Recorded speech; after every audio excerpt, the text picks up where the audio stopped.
Obra Maestra ng Noli Me Tangere, Kabanata 1 hanggang 18.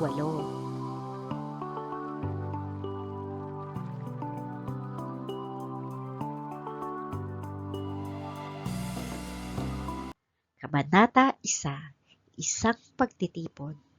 Bagamat hindi ugaling mag-imbita para sa isang salo-salo, binuksan ni Kapitan Tiago ang kanyang tahanan para sa isang handang bilang selebrasyon sa pag-uwi ng anak ng kanyang matalik na kaibigan si Don Rafael Ibarra mula sa Europa. Ang pagtitipong ito ay dinaluhan ng iba't ibang uri ng tao sa lipunan. Masasaksihan sa kabanatang ito ang tunggalian ng kapangyarihan sa pagitan ng mga praile, sa pagitan ni Padre Damaso, ng mga Guardia Sibil at sa pamamagitan ng alpares. Kabanata 2. Si Crisostomo Ibarra. Ikinagulat at ikinatakot ni Padre Damaso ang pagkikita nila ng binatang anak ng nasirang si Don Rafael Ibarra. Samantala, hinangaan naman ito ng iba pang panauhin, lalo na ng tinyente nang malaman siya'y nagpakadalubhasa sa Europa. Bitbit ang mga kaasalang natutuhan sa kulturang Europeo. Lumapit at nakipagkilala ang mahalagang panauhin sa kalalakihan at kadalagahan sa pagtitipon. Kabanata 3. Ang Hapunan. Nang dumulog na sa hapagkainan ang mga panauhin, kapansin-pansin ang pagkainis ng kanyang reberensya, hindi lamang dahil sa mga bagong kaisipang ibinabahagi ng mahalagang panauhin si Crisostomo Ibarra, kundi pati na rin sa leeg at pakpak ng manok na napunta sa kanya nang ihain ng tinola. Samantala, mula sa maggiliw at pakikipagkwentuhan ni Ibarra sa mga panauhin, labis na humahangang nailibot niya na ang Europa at nakapagsalita pa ng mga wika nito ay napalitan ito ng katahimikan dahil sa paghamak ng praile sa binata. Subalit, maggalang na tinugon ni Ibarra ang pangungutya at nagpaalam na aalis para sa isang mahalagang bagay. Kabanata 4. Erehe at Bulibustero. Masithing sakit at galit ang naramdaman ni Crisostomo Ibarra nang malaman ang tunay na nangyayari sa kanyang ama sa pamamagitan ni Teniente Guevara. Ayon dito, ipinadakip at ipinakulong ang kanyang ama dahil sa pagkamatay ng isang altaryerong Espanyol matapos mabago ang ulo nito dahil sa pagtatanggol ng kanyang ama sa isang batang lalaki. Hinambalos nito ng baston sa ulo.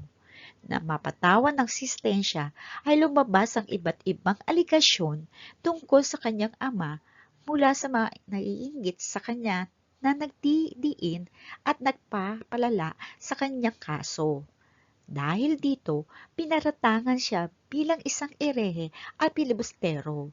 Sa tagal ng paglilitis sa kanyang kaso ay kinamatayan niya ito sa loob ng bilangguan. Kabanata 5. Isang bituin sa gabing madilim.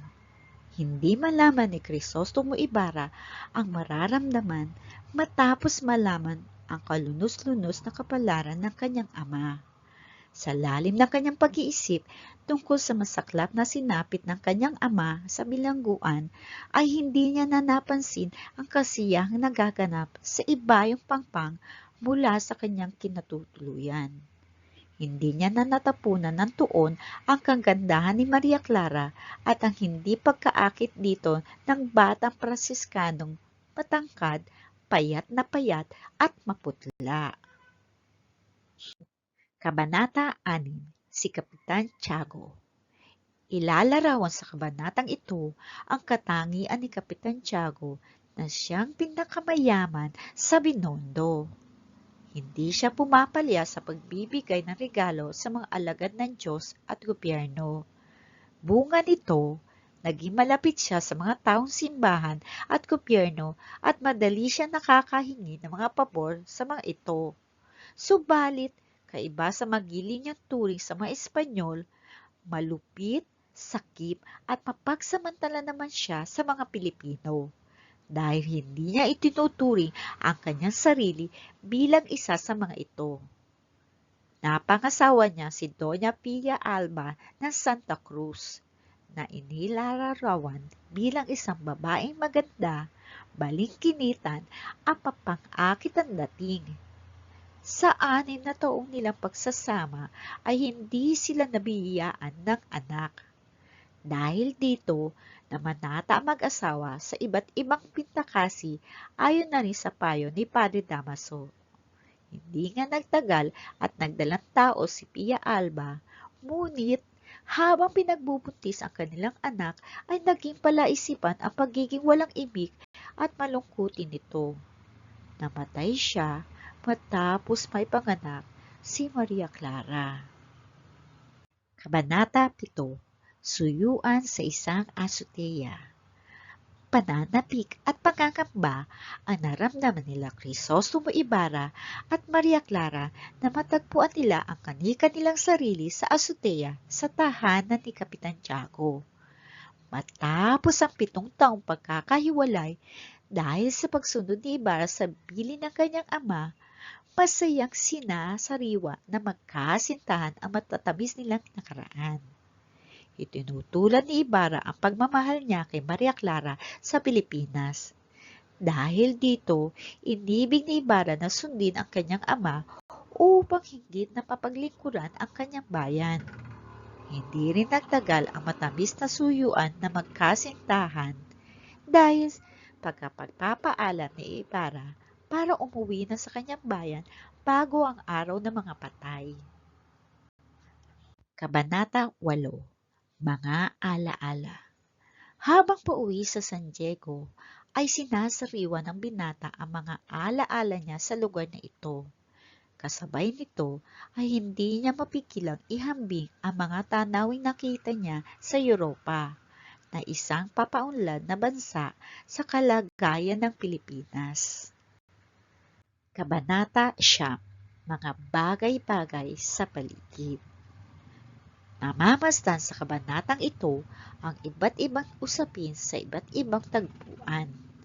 Bago umalis si Maria Clara kasama ang kanyang tiya Isabel upang kunin ang kanyang kagamitan sa Beaterio at magbakasyon sa San Diego, ay dumating sa kanilang tahanan si Padre Damaso. Napag-alaman ng amain ni Maria Clara na kukunin nito ang mga gamit sa simbahan at magbabakasyon sa San Diego. Baka sa mukha ni Padre Damaso ang pagkadismaya nang malaman ito, kaya agad nitong kinausap si Kapitan Tiago. Masasaksihan din kausap ni Padre Silvia ang isang matandang kura na may sakit sa isang silid sa kumbento. Ipinaalam niya sa matandang kura ang nangyaring sagutan sa pagitan ni Crisostomo Ibarra at Padre Damaso sa isang hapunan. Nagbigay ng babala ang matandang kura hinggil sa dapat baguhin ng hanay at pamamahala ng mga praile dahil unti-unti nang namumulat sa mga bagong kaisipan ang mamamayan. Samantala, sa Malacanang, bagamat hindi nagtungo sa Kapitang Heneral ang tenyente upang ipagbigay alam ang nangyaring sagutan sa hapunan sa pagitan ni Padre Damaso at Crisostomo Ibarra, nakarating pa rin ang balita sa Kapitang Heneral. Isiniwalat sa tagpong ito ang pagsalungat ng hanay ng kaparian sa mga utos na itinakda ng Kapitang Heneral.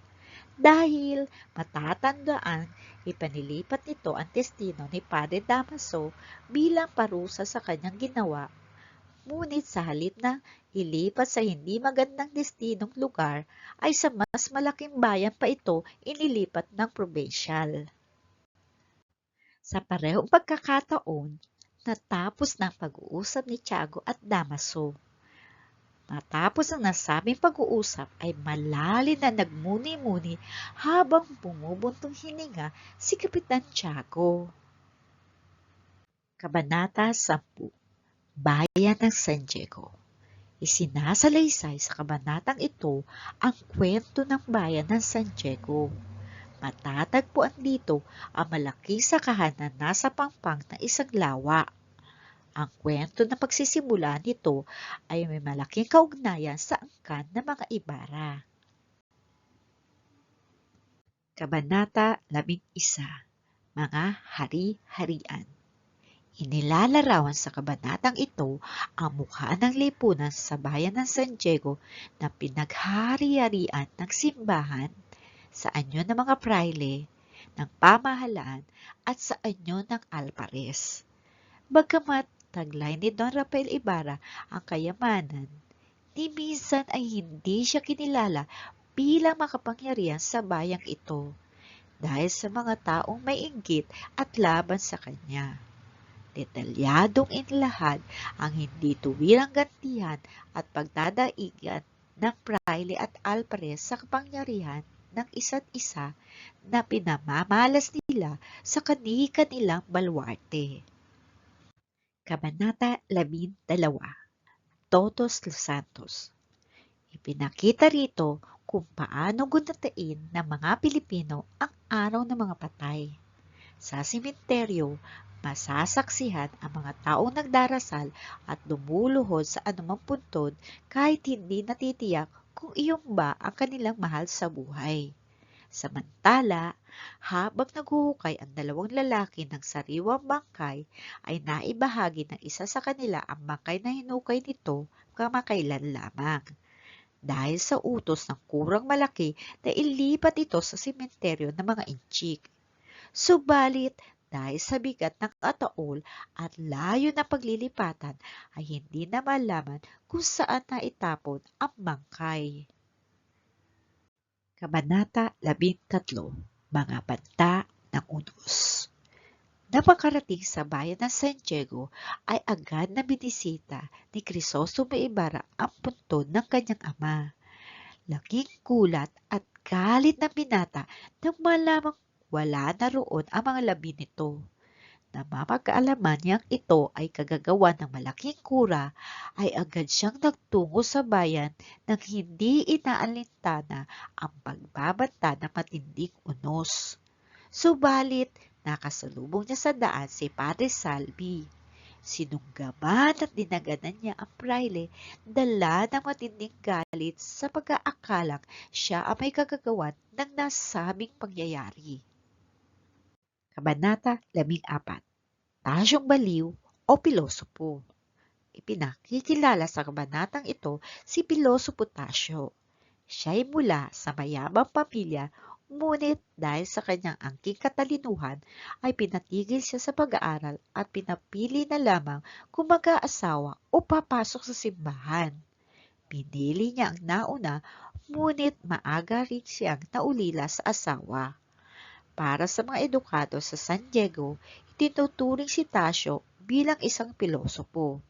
Subalit para sa karimihang walang pinag-aralan, itinuturing ang kanyang mga kaisipan bilang kabaliwan, tulad sa kung paano pinagtatawanan ang pagiging masaya niya sa unos na paparating.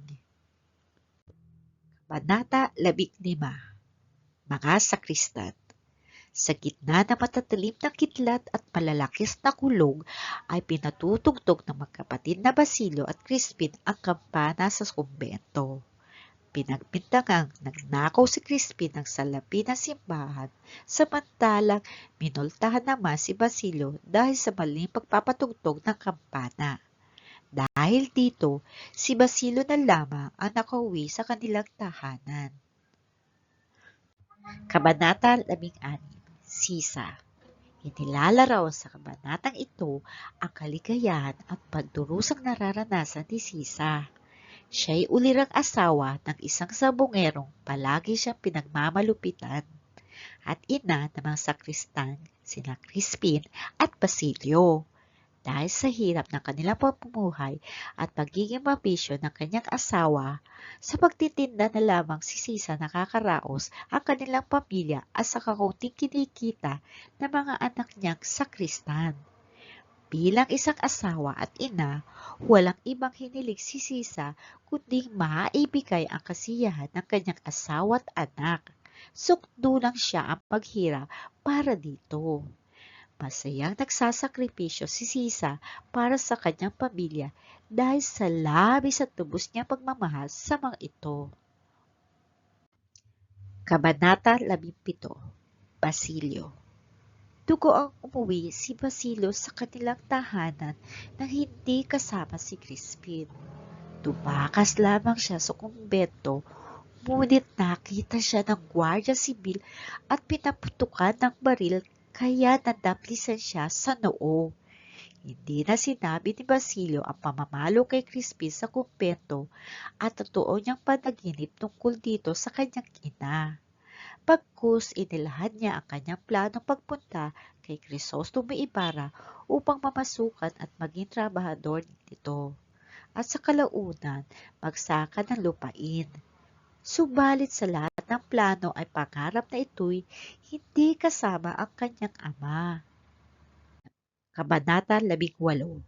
Mga kaluluwang naghihirap. Nang malaman ang nangyari sa kanyang mga anak, lalo nang hindi pang umuwi si Crispin, agad-agad na naghanda si Sisa ng maaaring madala sa kura, tulad ng sariwang gulay na nakuha niya sa kanyang taniman. Dinasenyohan niya ito ng mga bulaklak upang ikatuwa ng praile. Nang siya'y nasa kumbento na, naraanan niya pa ang grupo ng kababaihang nag-uusap kung paano sila magkakaroon ng indulhensya para sa kanilang kaluluwa sa purgatorio. Ngunit dahil sa hindi magandang pakiramdam ng kura na makikita sa kanyang pumumutla at panlalalim ng mga mata, walang sumipot at sumagot sa paghahanap ni Sisa sa kanyang bunsong anak. Sinabi lamang sa kanya ng isang utusan na umalis si Crispin at hindi na bumalik pa sa kumbento. At maaaring hinahalughog na ng Guardia Sibil ang kanilang tahanan upang hanapin kung saan niya sila itinago. Nagmamadaling bumalik si Sisa sa kanilang tahanan na halos gustong maglupasay, ngunit walang lumalabas na tinig sa kanyang mga labi. Salamat! Hanggang sa muli!